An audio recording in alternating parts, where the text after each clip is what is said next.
That's All right. it's my favorite line from Good Will Hunting.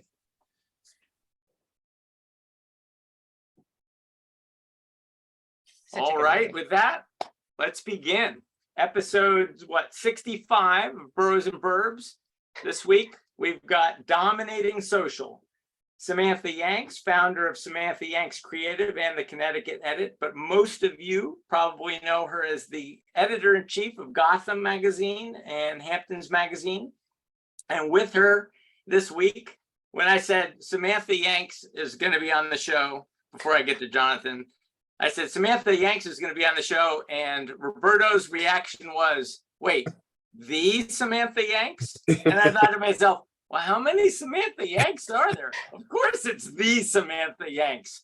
And he was like, oh, that is so exciting. We have got to get Jonathan Stein. So I think that begs the question, who is Jonathan Stein, and why did we have to get him on the show? So let me give a little introduction. Jonathan Stein, from what I can tell, is the super agent who sold $100 million in luxury real estate every year of his life. And for him, I guess social media is a dominant part of his business, and he's definitely selling luxury. So, Roberto, is that why it was important to get Jonathan Stein on the show with the Samantha Yanks? Absolutely. Whenever I know Jonathan personally, and I just know how he functions, and he's prolific in his production of social media, and I figured he had to be here. Thanks, and he's highly curated. I have to say, the dominant image when you look at Jonathan Stein's social media is of Jonathan Stein in a motorcycle. And I think, what better image than a motorcycle when you're trying to sell $100 million worth of real estate? 20 million at a time, right, Jonathan? It works. I don't question it. I just want to come across as authentic as possible, and that's me to a T. My hands down favorite thing to do on this planet. If I couldn't sell real estate for a living and I could pick anything to do, it'd be racing motorcycles. I love that. Okay.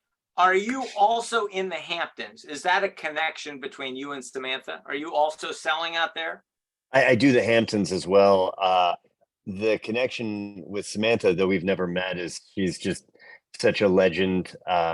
Everyone that knows her says just everything's the best things about her, that she's just the most amazing person, that everyone's surprised we haven't met. So I think this is such an awesome, first encounter for us to have. And Samantha, it's such a pleasure to meet you. Awesome to meet you. I've heard the same. And okay, all of you are really teeing me up here. I feel like I could say absolutely nothing. I'm going to come across well. Thank you so much. It's really cool to be here. I can't wait to chat. And funnily enough, Jonathan, if you were to ride motorcycles, I guess already this is not a disconnect, but it's kind of funny. I do not know how to ride a bicycle. So I have zero balance. When you go into those conversations, like, tell people one thing that they can't imagine about you. Mine is I don't know how to ride a bicycle. So see, I have many problems before being amazing. So it's a fortuitous meeting. When my wife and I met, she could hardly ride a bicycle, and now she rides motorcycles. So it's a short road there. So buy a helmet. I'll stick with you too. Yes. So Jonathan and I met out in the Hamptons, I guess, last month for the Hamptons Classic. I'm not a regular in the Hamptons. I don't understand the Hamptons. I went out there to the Hamptons to look around. My parents, had a house in the Hamptons in 1972 and decided it was too hard to get to. And they sold it for $75,000 and moved to Connecticut. And I think Samantha recently moved, out to Connecticut. So I don't know, maybe Samantha, maybe you can talk to us about the Connecticut market and the Hamptons market, and we can begin, and the New York market, and we can begin with that. I feel like I'm taking a big bite here, but I will say, just kind of going into my intro, I was the editor-in-chief of Hamptons for many years and Gotham. And so I had the great luxury of not only living that lifestyle, but really understanding kind of like what made those communities tick. The Hamptons is such a special place. It really, truly is. It has so many different personalities, enclaves, ways to kind of celebrate it depending on what you love. Like, do you love living by the beach? Do you find that relaxing? You were referencing the Hampton Classic, do you enjoy horseback riding? Is being outdoors in nature part of what you love? Do you really love amazing luxury shopping? You're probably going to gravitate more towards East Hampton. Do you love the restaurant scene? Do you want an area that feels very different than Manhattan, or do you want something that feels similar? But all in all, it's such an exquisite place to be. And probably, I would argue, and I don't think any of you will disagree, probably some of the best real estate in the world, certainly in this country, but I would argue probably in the world. And New York is where I grew up. I grew up on the Upper East Side. And so I'm a through and through New Yorker. I'll always love it. But about 2 years ago, it was not a COVID move, but I happened to move during COVID. We moved to Westport, Connecticut. So we abandoned Hamptons and New York City ship and now live full time in Westport, which I'm sure we'll get into later. But with the lovely intro that you gave me, I am no longer the editor-in-chief of Hamptons and Gotham, but I started my own kind of my own mini media company, and we're starting it with the Connecticut Edit. So I'm sure we'll get into that at some point. But yeah, I loved the way that you announced this. You said Samantha's all in on Connecticut, and I am, but I will never stop loving the Hamptons in New York City. So you're in Westport now. I am in Westport now, live from my library. Big difference from the Hamptons, Westport, Hamptons. What I'll say is what really drew us to Westport is that it's a coastal town. So we just gravitate to wanting to live by the water. Both my husband, my daughter, and our yellow lab just want to be on the water, near the water all the time. And with that comes not the fact that we're just simply water people, but it's just a very relaxing community. And nice proximity to the city, driving or train, and then also wonderful ferry ride to the Hamptons. So we're kind of in this perfect place, amazing proximity to everything. And I just love the New England lifestyle. It was time for all of us for a change. My daughter's a competitive tennis player. We really wanted to be somewhere where that was truly part of our life. That is very challenging in Manhattan. I highly respect anyone who can pull that off. And we just didn't live in the Hamptons full time. We wanted to be in a place where that could work into a very, very challenging sophomore school schedule in high school, and someplace that my husband and I really loved. We'd been coming to the area for so long. My parents actually have a house in Connecticut as well, but they're in Litchfield County. We're in Fairfield County. So we knew this is where we wanted to be. We started looking at homes. As you all know, with real estate, we fell in love with the one that we bought, and absolutely, absolutely love it. So switching a little bit into social media, you were the editor-in-chief of 2 magazines and a tastemaker in the Hamptons and in Gotham. You've now made the switch to Connecticut. You're all in on Connecticut.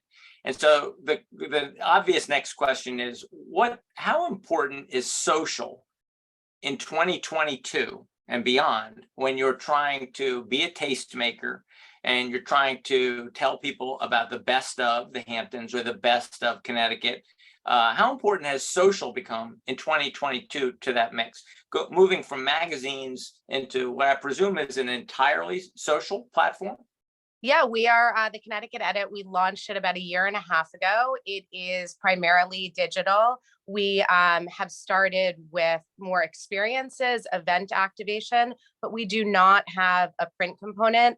And we actually launched and stayed the course of only having a social media presence. We don't even have, I own the domain, so no one go out there and try to get it. But we haven't launched our site because the truth is the demand we're finding from our followers is they want the immediacy. They don't need anything long form.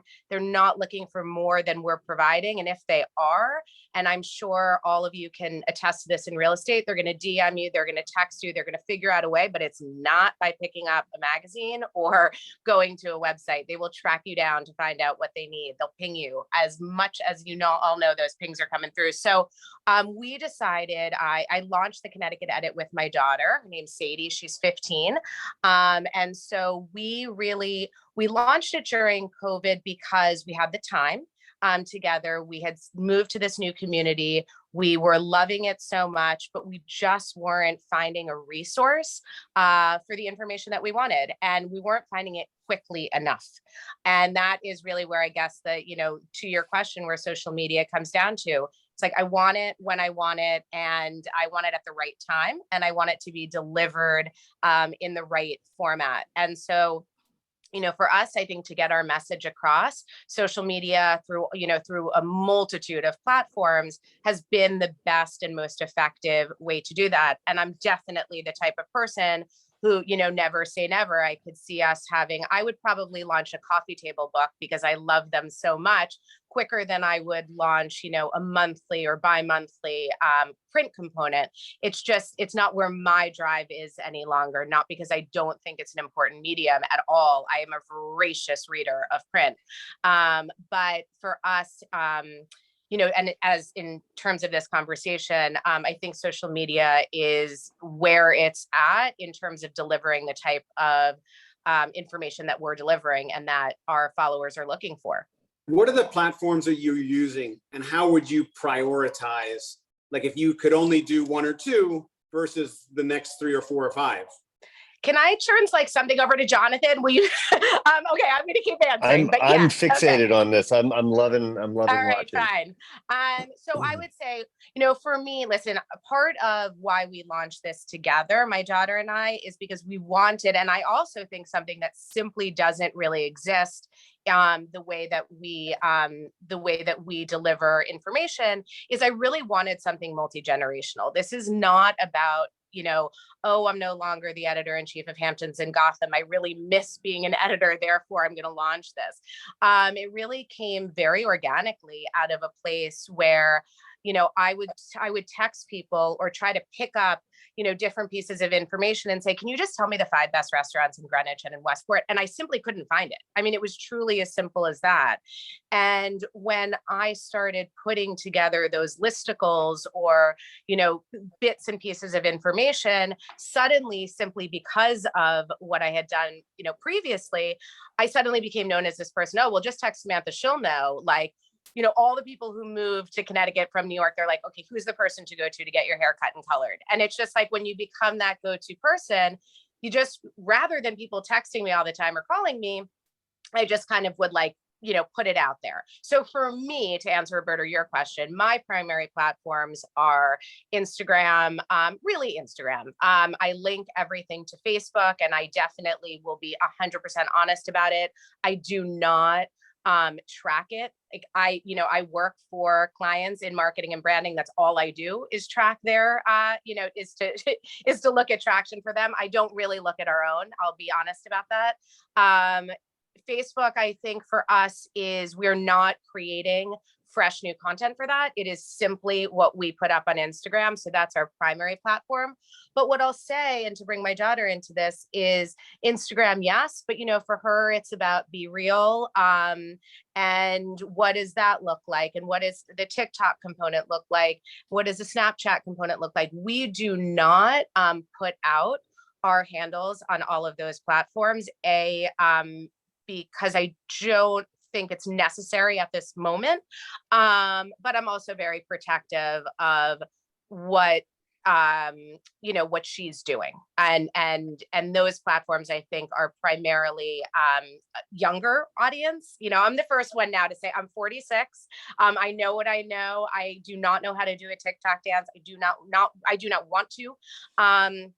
I got Be Real. My daughter made fun of me. She told me to take down my first Be Real post.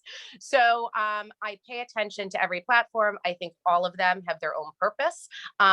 For the Connecticut edit, I will say primarily at this moment, Instagram is where it's at for us. Jonathan, the same for you? Instagram is your... It is, but I want to know more about Be Real. Is that a platform or is that a component of TikTok? No, it's a platform. And basically, you get a notification, and within 2 minutes, you have to post on it. And it can't be from your photo feed. It has to be a new picture that you've taken. And it has 2 components to it. It's the photo that you've taken. It would almost look like you and I do right now. It's the photo that you've taken, and then up in the right corner, it's your face while you're taking it. And then it disappears the way Snapchat does. So You just made me feel like a boomer. So thank you for educating me I'm on like a new a platform. grandma in comparison to you. Oh my so like the God. fact that I even know what I'm saying is simply because I have a 15-year-old. Yeah, you've got a hedge there. So Jonathan, Jonathan, how you just important did is it- social when you're trying to sell $20 million brownstones? I have encountered clients who say to me, okay, you can put me on social media, but none of that funny business. And I'm like, oh, wait, what does that mean? You think Yeah, that what kind this of is- funny business do you do, John? Well, they don't like I humor. love They it. want they want it to, they want to be presented as if it was a glossy magazine. And they are Yeah. many times mistrustful of social media as a way to present luxury real estate. So I wanted to understand, on the one hand, Samantha lives and breathes and is expert in social media, but I really wanted to understand from somebody who sells $20 million and up brownstones, whether you get any resistance to it, or is everybody now all in on social media? Well, as a testament to Samantha's point, she understands social media, but she also lives and breathes, a luxury lifestyle for luxury brands that she's worked with for years. I mean, Hamptons magazine is just such a classic. Again, such an honor to be, on here with her. I don't meet much resistance anymore when I discuss social media with a client. If a seller doesn't understand social media, they lean into that and articulate that they don't understand it, and that they count on someone like me who does ostensibly understand it to work on that for them. But like you said, no one wants funny business, to use your term. They want their property represented with dignity, and they also want as many eyeballs on it as possible. And there's a way to do both with social media. We don't do TikTok dances, property tours.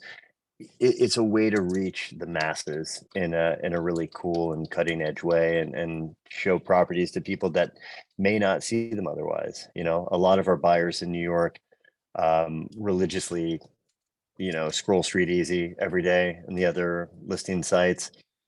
Instagram is an interesting way to break that barrier, whereas maybe the buyer themselves are not checking social media, but potentially their friends are, their children are. So it's a way to reach as many people as possible, and you can control the narrative. You can control the lens through which they see properties.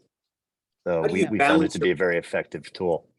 How do you balance your content? Like, for example, you go from a $20 million photograph of a couple of $20 million places, and then I got another picture of you, you're sitting by a pool, you got a cigar in your mouth and there's just smoke all over your face. How do you, which is the best. But how do you balance your content? That's a great question, Roberto. And Roberto and I have been friends for a long time, and he's always been such an awesome sounding board for me to bounce these off of. It's just always been important for me to be as authentic as possible. And I could throw a rock out the window right now and hit a dozen other people that do what we do, and they pick us because, they trust our judgment. They respect our work ethic and accolades in the space, but also our clients like hanging out with us. They trust our judgment. They know that we can, distinguish for them what will work and what won't. And at the end of the day, we're sitting next to them in an Uber, cruising around looking at properties. So I have to try and be my authentic self, because that's all we can be. So for Instagram, there's no, in my opinion, no one wants to go on my Instagram and see, a watermark just listed on a property. It's not what I do. It's not what works for me. A lot of people do it and they're very successful at it, but I like to blend my career and my personal life so that when someone looks at it, they can see the real me, and it doesn't feel so contrived. It doesn't feel all about real estate, because while I am a real estate broker, like I hope to God there's more that defines me as a person than that. I've had people like introduce me at parties like, oh, this is Jonathan the broker. I'm like, "Oof, man, like I there's so many other avenues I'd like, Jonathan's a nice guy. He used to work in finance. Now he works in real estate. Like, I mean, that's kind of what I'm going for. It's when it has to be the main identifying component of who I am. I like it to come across in a positive way where I don't try too hard to be cool or give you what I think you want to see. It's just me. It's just my most authentic self. And Instagram is my only platform. Facebook lost me a couple of elections back, and Instagram has been more than sufficient for me. I have How TikTok. often do you have to post on Instagram? When I look at this, it doesn't occur to me that you have to say something to your followers every day.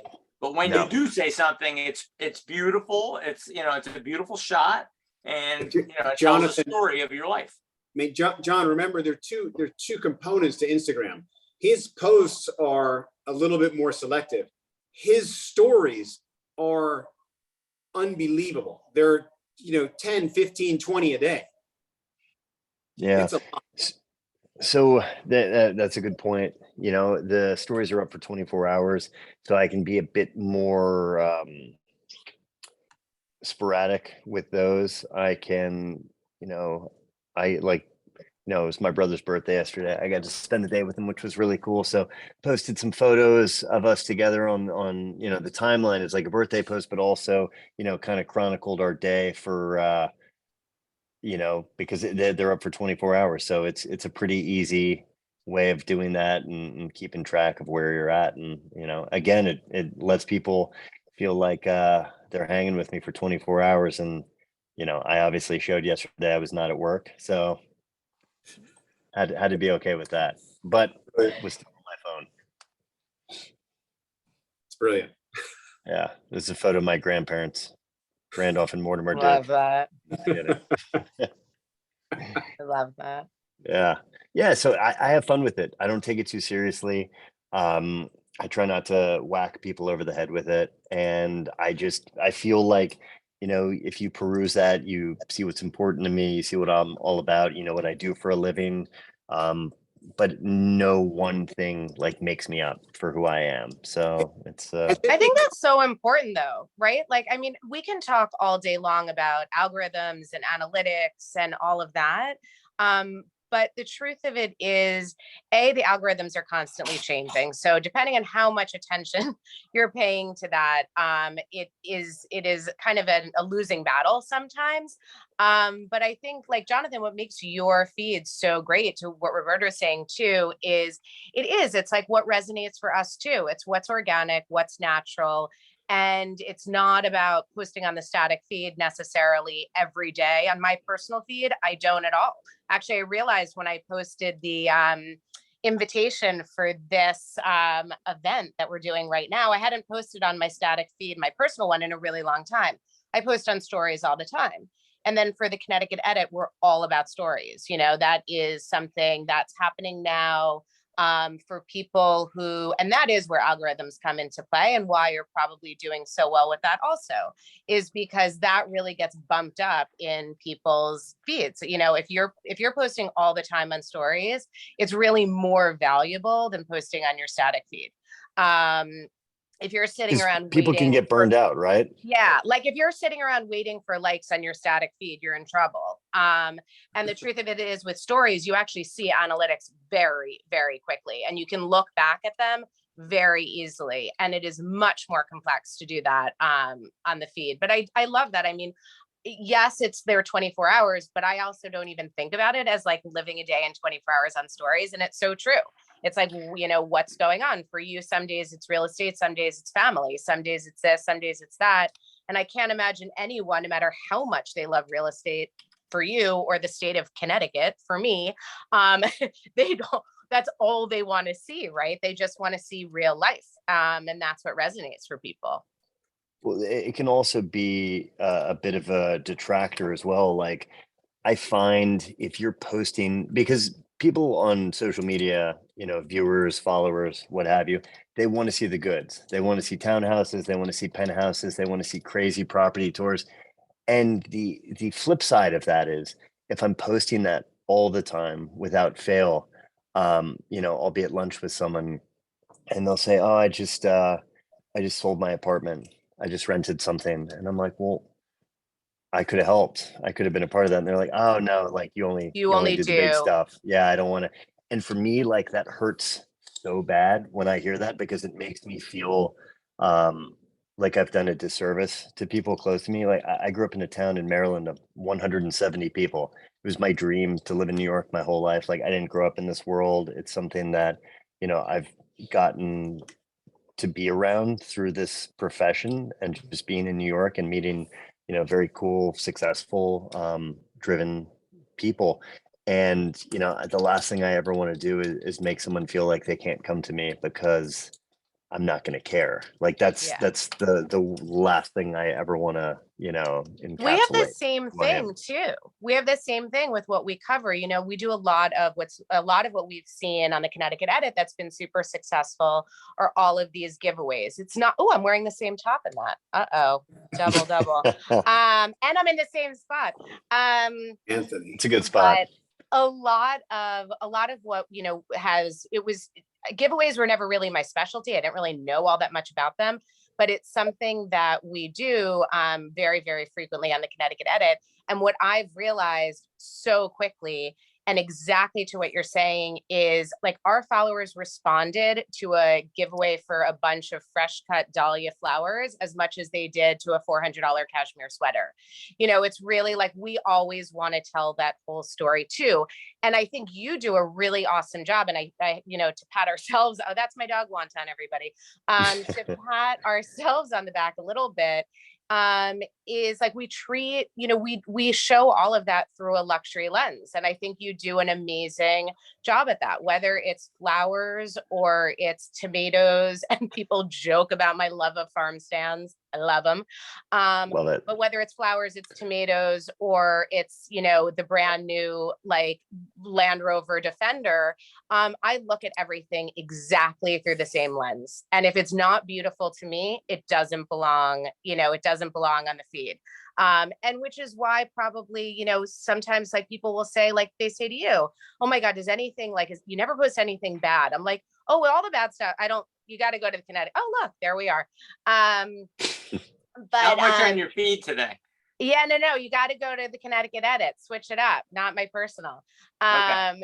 But no, of course, there's ups and downs, there's this and that. It's just, you know, that's the complexity of social media. Like, do you always put across, you know, the positivity? For me, I do. And it's not because the negative isn't happening.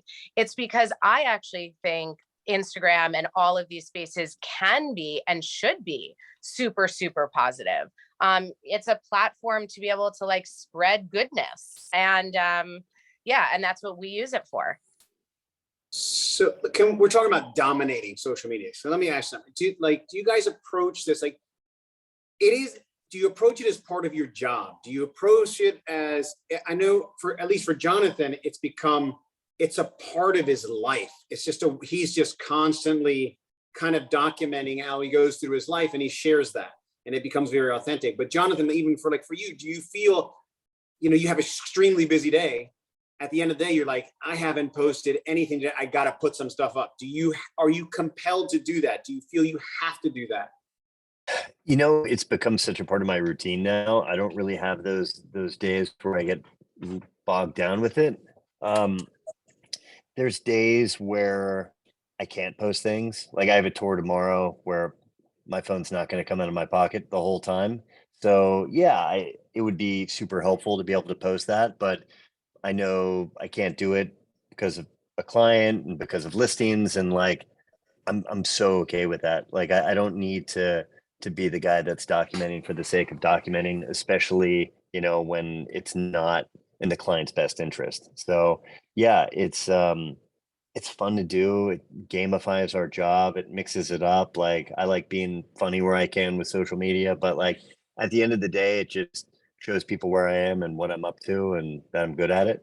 So Does it's it been actually sell cool. houses? Does Yeah, it actually? Yeah, it does. yeah. How do you We- know? I think Oh, every agent on this man. call is wondering, does it actually, it helps your brand, but does it actually connect people to the product? I didn't think so. And then a few Decembers back, maybe when I really started leaning into social media, like 5 years ago, I had someone send me a message that had been following me for a while and commented on things from time to time, and said that she had been working with an agent and they didn't really vibe well and wanted to work with me. So we had an initial call to find more about, you know, what they were looking for, and you know, they wanted to buy two townhouses in the West Village and combine them, and you know, had a chat with the family office and got the go ahead, and it was just from social media. And just I can't explain it. It's just a somewhat organic approach to it. So I've gotten buyers from it. I've gotten sellers from it. I have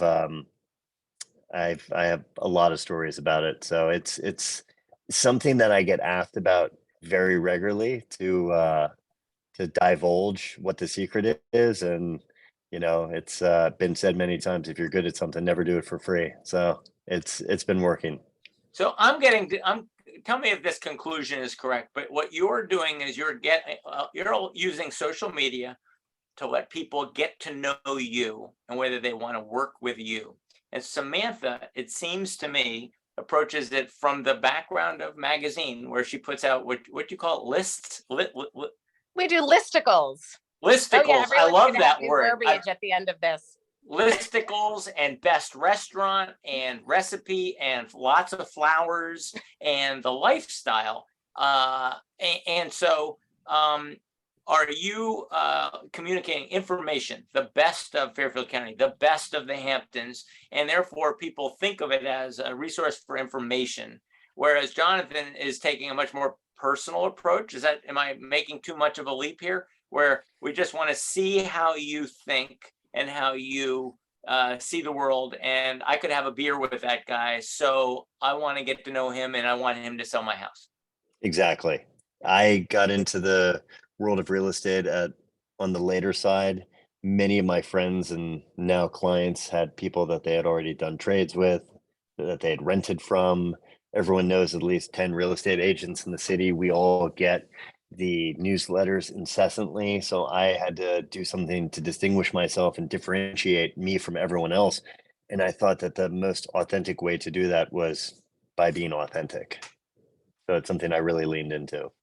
I'll say also as like a buyer, I mean, I bought my house 2.5 years ago, and I hadn't bought or sold in a really long time. We'd been in our apartment in the West Village for many, many years, and our house in the Hamptons for 10 plus years. So it had been some time. And I really forgot how personal your relationship is with your broker. Like that is a relationship that is so much based on having kind of the same visual vibe, language, and you have to jive together. So I totally understand for you, like why that makes sense. To me, it would be very challenging, I think, to be very successful with what you do without that social media piece, because you want to know who you're trusting with your money. That's what this comes down to, and your taste, right? I'm entrusting someone when we moved to Westport to find for me what I love. And that was not an easy task. And that is a whole lot of trust and social media. And I think your approach, Jonathan, is so spot on, which is you get to know someone, like, do they like kind of the same vibe as me? Not as simple as, oh, they like modern and I like modern, let's go. Meaning like the way they live their life, what they enjoy. Are they going to understand that, like, we love to go out to eat, we have a dog, we have that, it's like, I want to know your vibe, and is your vibe my vibe? And I don't know couldn't how have said else it any you do better. that. That's great. Like, I don't know how else you do that without social media. I wouldn't even know how to pick a broker without that, personally. No, it's so true. There's a lot of my daughter in there. Sorry. She's beautiful. But that's interesting to me. You say, I'm sorry. Why? I mean, what we just heard from John. I don't know. I mean, is it very few of his posts are brownstones? Yeah, I don't like to, I need to do, like, I talk to Jonathan and stuff, things I need to put more real estate oriented things in there. Why? I don't want to be, I don't know. I'm just not that guy. I don't know. So I think it's great though. You look at Roberta, you that, look at your Instagram, it's like, he's a good dude. He cares about his family. He lives in New York. Like, he lives a fun life. His, kids crazy about him. Like, I think it's exactly what you should be doing, I agree. Done, Roberto. Don't change anything. Yeah. So Samantha, I wanted to ask you a question specifically. You have a certain philosophy of how you approach social media, because you've changed kind of markets and in some ways maybe changed professions in a certain way. Has your philosophy changed? What I'll say is, I want to kind of second and maybe to like take a little stab at this one as well. I think something that Jonathan said that's really important and is underplayed often is, like, social media for me is not a burden. The minute it becomes a burden, then things will change. I love it. I love discovering things. I love observing. I love, finding either what other people haven't, or a different take on it, or packaging it together with other wonderful things, making introductions. I love all of that. Like, connecting to people on DM brings me joy. My husband doesn't understand it, but it's just who I am, right? I love that someone's laughing at that. And drinking a Diet Coke like I am, whoever that is. Hi. So, he doesn't understand that. And I understand that he doesn't understand that. It brings him no joy. Every time my phone comes out, he's like, here we go again. Like, we can't eat dinner without Samantha taking a photo. We can't do that. But I enjoy it. I don't do that because it's an obligation or in any way, shape, or form. And I think in part it's because I was such an early adopter to social. I think I looked at my start date or whatever that's called on Instagram, and I was like, oh my God, that is so long ago. Like, I was really early on this. How painful are the early posts when you look back at them? I deleted Mine some are of those, painful. Right? Oh my God. Well, now you can archive things, but back then you couldn't even archive things. So I deleted. But but I mean it just to the point that I love it. I love taking photos. I love posting them. I don't use filters. It's not part of my game. I like taking photos in natural light. Like, I have my own vibe and my jam. Now, oh yeah. So Samantha and Jonathan both, I like Instagram. I'm comfortable, reasonably comfortable. What is the difference between doing a personal and a business account? I do everything on a personal account. Should I get into a business account? I feel like that's a better question for Jonathan. I mean, I have two. I'll take a quick stab at it. I have two.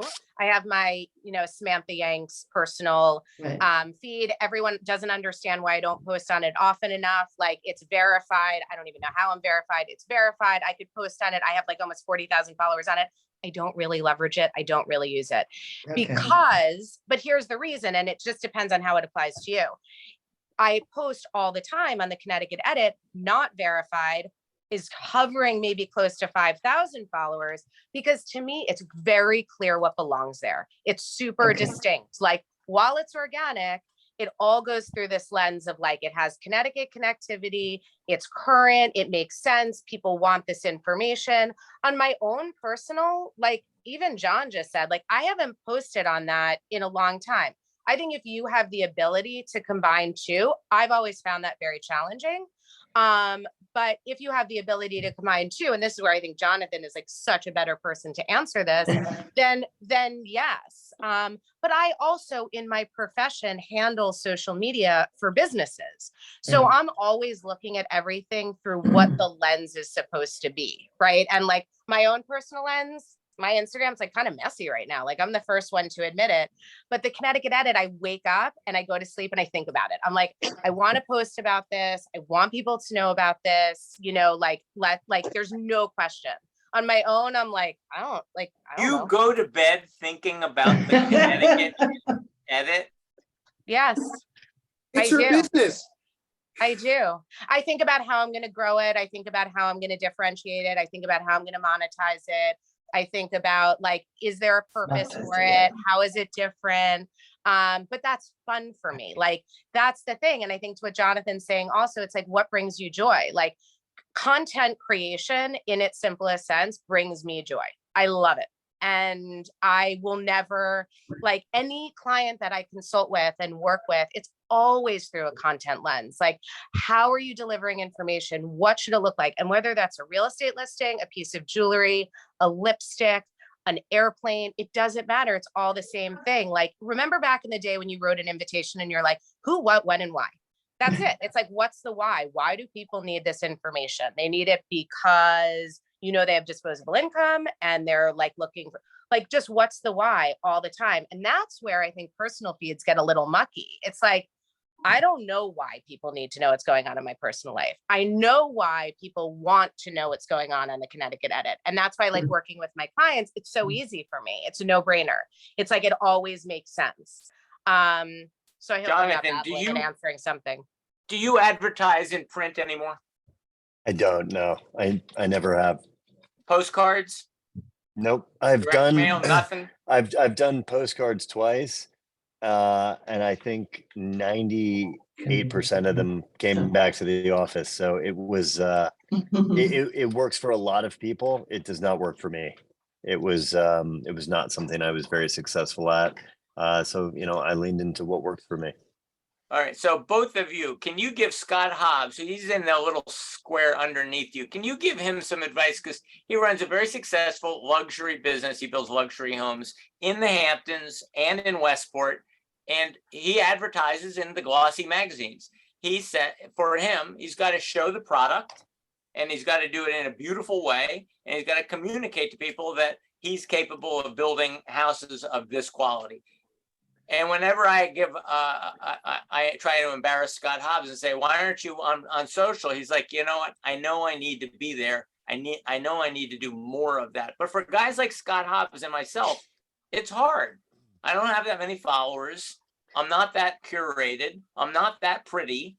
And I don't go to bed thinking about the Connecticut edit before I go to sleep. So what advice do you have for regular guys like Scott Hobbs who are having trouble basically making the leap out of glossy magazines into your world? It's One quick defense under this. I fully understand the glossy magazines are not necessarily the best way to reach the clients, as opposed to actually access to the networking events and other sort of activities. So sorry, go ahead from there. You create an exquisite product, which people need to see. And you need to, and what I think just for you, you probably need to just hire a social media person who starts to populate that for you. But what do I know? I was Well, going to Scott say, Hobbs, give me a it call. seems like he's doing something right because he's building amazing homes in the Hamptons and in Connecticut and is advertising glossy magazines. My brother Alex is the head of social for a digital agency called M18 that does PR and social and marketing for real estate, mainly new development projects in the city in Miami. And he's had a lot of people come to him with that question. And more often than not, the answer is like, just do what you're good at. You know, if it's glossy magazines, it's that. If it's not social, it doesn't have to be. You know, there's so many agents in New York who have been doing it a lot longer than me, who are massively successful. And I don't really feel like they need to lean into social. If it's not their thing, you know, just do what you're good at, do what works, do what your audience wants to see, and just lean into that. Yeah, I totally agree. I mean, what I'll say is I certainly, listen, I'm the former editor-in-chief of 2 glossy magazines. I am pro Glossiest. glossy everything, believe me. And I'm not in any way, shape, or form saying at all that there isn't a place for them at all. I think to what Jonathan's saying is if something works and that is, and that's the platform that works for you, don't ever be guilted into doing social. And I think Jonathan and I would 100% agree, not to speak for you, Jonathan, because like I don't do that, but I'm just going to go for this one. What works for us and the reason we're both successful at it is because it's natural to us. It is simply part, like the way Jonathan said, he doesn't think at the end of the day, like, oh shit, I didn't post. It's like he would never not post because unless like he's clamped down and obviously someone doesn't want him to, but like it just is a natural part of his day, the way it's naturally part of my day. It's like, I open the fridge and I take out like a bottle of water or a Diet Coke. Like posting on social media is like the same thing. Like it is not, I don't give it a second thought. That said, I think to what everyone is like saying here, there are professionals out there. And if they're, if it's something that you personally, and I'm not saying Scott Hobbs, like, and generalizing you, but for anybody, if it's not something that comes naturally to you, there are plenty of professionals out there who can help you. And I think part of that, and goes back to a lot of what we've been saying here, is it's all about the right fit. It's not as simple as like, oh, I'm going to find somebody who has a lot of followers, who's had this client, who's had that client. It's like, do they understand building in a luxury real estate market? Do they understand like the consumer wants to see the process? That's what's effective for us. Do they want to see the breadth of our work?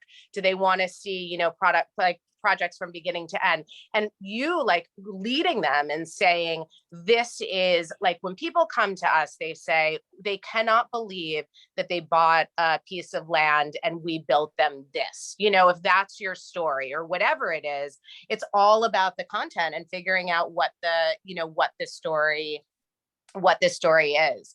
But you are in, like, in terms of Connecticut and the Hamptons, 2 of the world's biggest luxury markets. And there are certainly viewers, followers, consumers out there who want to see that. And the great part about social in a field that you're in is you are creating beautiful things, very expensive, big, beautiful things. And people like to see that. They want to get their hands on that content. And then the other piece I would say, and I know is like, huge in the real estate industry and huge in mine, it's just how do you activate? How do you get people into your world? And that is where social is such an amazing tool, right? Whether it's behind the scenes of, project beginning to end and you hyperlapse things, or you're taking people on hard hat tours, or you're taking people on like a walk around town near a project that you're building. Just more touch points of how people can understand what's going on. Like, I want everything on this feed. Is this Scott? Like, what's going on here? I don't even know what I'm looking at. I'm talking so much, but it's gorgeous.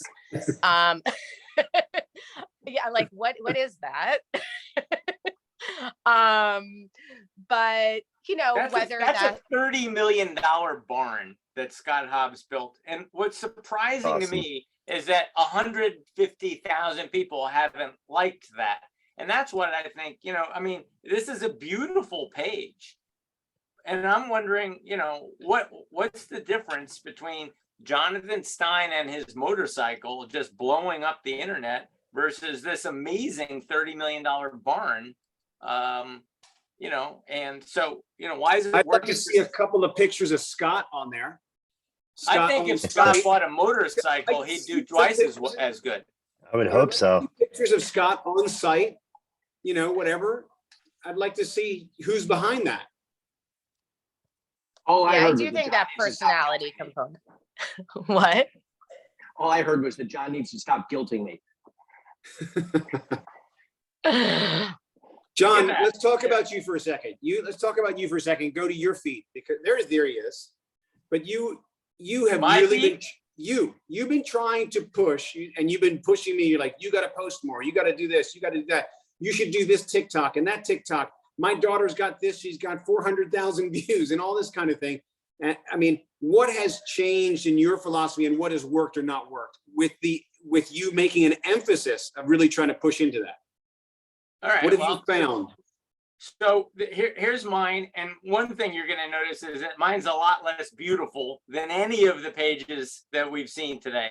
There's a lot of clips from, some from my life, like my trip to LA, but a whole lot from my talking about the business, talking with you on this show, a lot of clips from this show.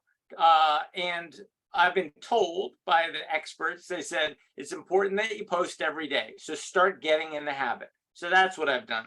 The second thing they said to me is it's important to put up videos. So it's a mixture, you see, of house videos, and there's a house video, there's a house video, there's a family picture, and then there's a couple videos, clips from Boroughs and Burbs shows. So it's a mixture, and it's very, very video intensive, but it's not curated. And I do have, to your point, I have this debate with my wife all the time. She says, you should have a fewer posts, more beautiful, more curated.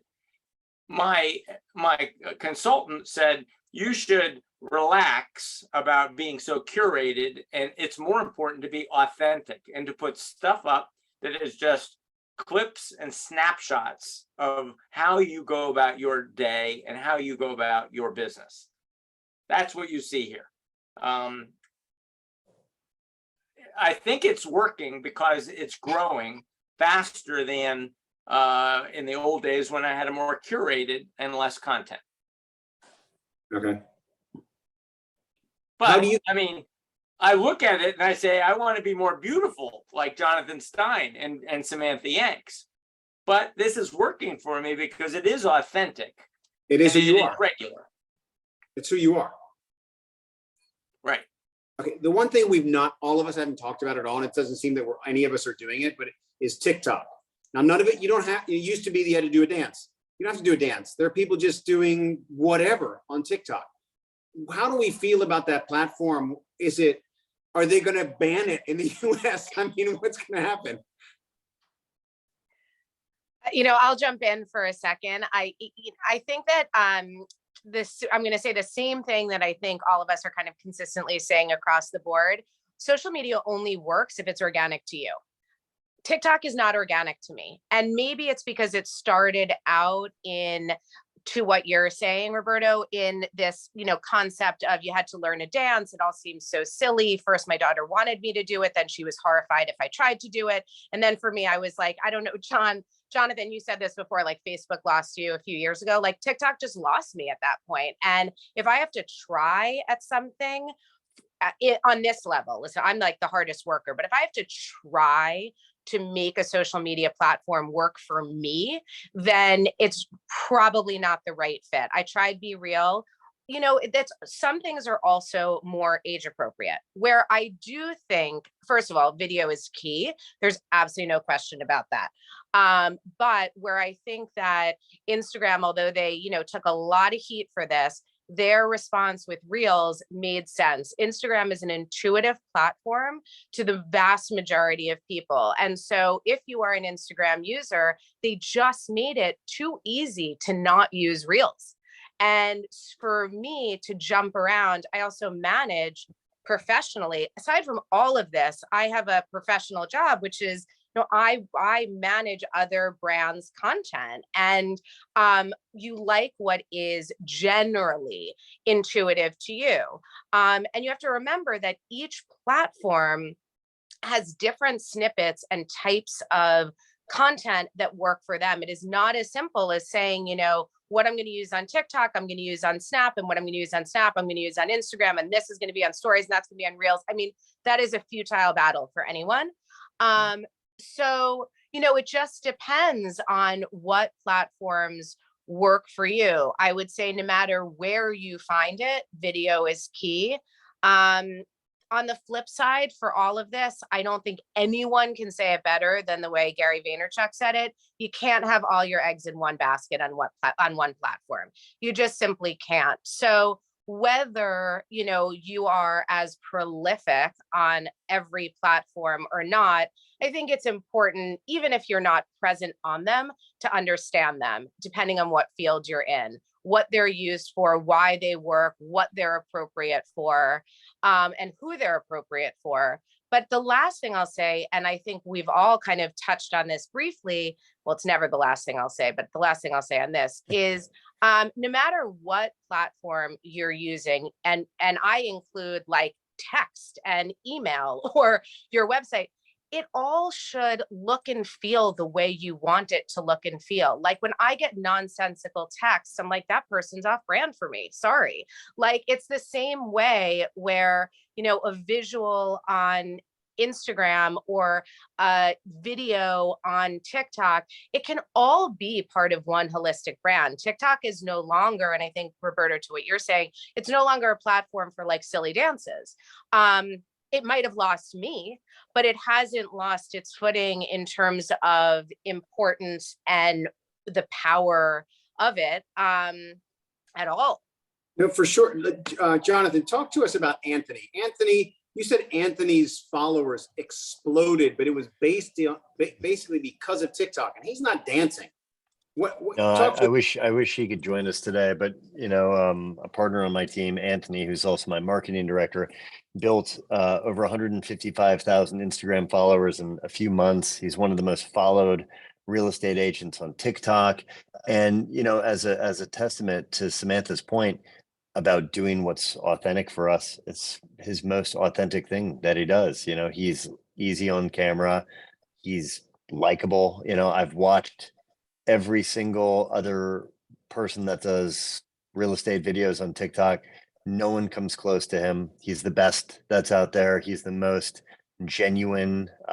It's the most seamless for him to do it. And now he has people that come to him from all over the world that want him to do their properties, and he gets to be very discerning about what properties he features, and he's just awesome at it. That's great. Are these spontaneous, or do they just look spontaneous? They look spontaneous. He has, a pretty cool organic way about going about things, and he he just kind of wrote his own guidebook on how to do Instagram and TikTok for real estate in his own idiosyncratic way, and it's just really cool to watch. Is that 14.3 million views on that thing right there? Yep, in 2 days. Jeez. Yeah, Unbelievable. That's incredible. He's awesome at it. He's really he's out and about doing a filming right now, or he'd be here. But yeah, he's That view. He's great at it. I think though also to like what you. He's got 150,000 in Instagram and 200,000 followers in TikTok. So he's been able to do it on both platforms. And I know many agents in New York, luxury agents, who focus their energies on Instagram, have tried to break through on TikTok and not been able to do it. No, and I think he I'm not sure the exact number, but he has he has 22,000 subscribers on YouTube as well. Yeah. Unbelievable. No, it's cool. It's cool to watch. He's making it work for him, and he really captures that audience that he was going for. He had a mission and sought out to do it, and met a lot of resistance from, call it, more seasoned agents that did not want to grant him access to their properties, that didn't understand what he was trying to do. And he proved them all wrong, many of them wrong. And now many of them come to him and ask him to come tour their properties. And now he gets to be very picky with it. But I he think also, it's so cool. Also, like one thing that you said, I mean, I don't know if it was one of the initial questions, John, but like, does social media sell real estate? I would just argue that it certainly doesn't not sell real estate, right? Like, I think if you look at social media and its connectivity to any industry, if you're going to look at it as like a numbers game, did this transaction go through because they saw said property on said platform? you're really kind of getting into the weeds on it. And, you know, it's never a good idea, I think, to kind of like generalize anything with this. You know, these kind of platforms can certainly help if used, you know, elegantly and properly. And I think that's what's so cool about what he's doing. You're taking $135 million, unless I got that number wrong of what you were just showing, but $130 million properties or whatever it is, and really using technology tools to show things in a different way. And whether that's AI, we haven't gotten into any of that and probably won't in this conversation since I know we're running out of time. But, you know, whatever tools are available to you, it's about, I think, being educated about them, but never ever thinking that, like, because I'm a certain age, like that's not in the cards any longer. Or there's just so much out there at this point. There's so many options that, you know, whether it's YouTube, whether it's a podcast, whether it's Instagram, I mean, I could go on and on and on and on. You know, there is a platform that's for you. It's just about figuring out which one it is. And it's never going to work if you're not comfortable with it, right? Like, I know what I'm not comfortable with. And there's a lot. But I also know what I'm really comfortable with, and what I'm comfortable with, like, translates and I'm good at. So, you know, and I think, Jonathan, you're kind of, you know, we're both in the same boat about that.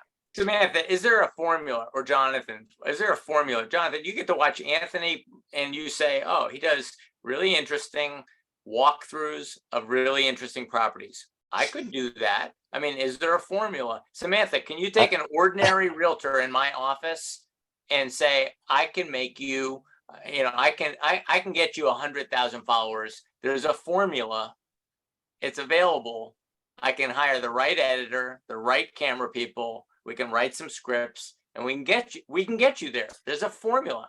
Or is it a certain what is it called? Je ne sais quoi. Yeah, that. You know, I personally think it's a combination of two. But the most important question is, like, why would we want a formula?